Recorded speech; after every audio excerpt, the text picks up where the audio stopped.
This 3,000 watt electric ATV that runs on Bosch drill batteries doesn't fit in my car. And that's a problem.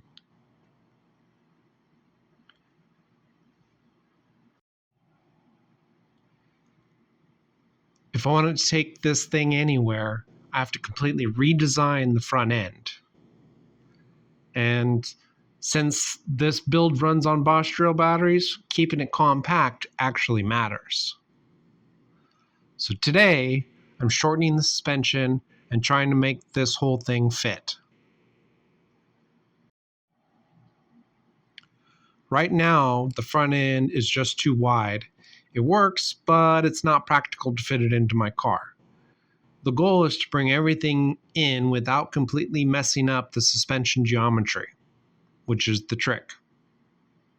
If I shorten it too much, I run into issues with steering angles and binding. And with longer shocks, those angles get even more aggressive. So we'll have to work that out. I may just have to keep my original shocks that I had on the front end and shorten everything up for the time being. If I shorten it too much, I run into issues with steering angles and binding. And with longer shocks, those angles get even more aggressive. So the plan is bring the suspension in and use hime joints to handle the increased angles. This should let me keep the travel while reducing the overall width. Actually, I may get more travel. I had about 4 inches prior, and I'm looking to get about 9 inches out of the new system. We'll see how that goes. But changing the geometry like this creates other problems.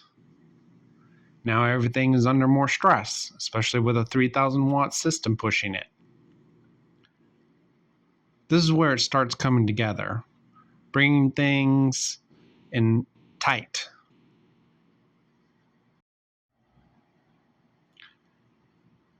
And this is what we are aiming for. Now it actually fits. Shortening the front end definitely helps with fitment, but it also changed how everything loads under movement.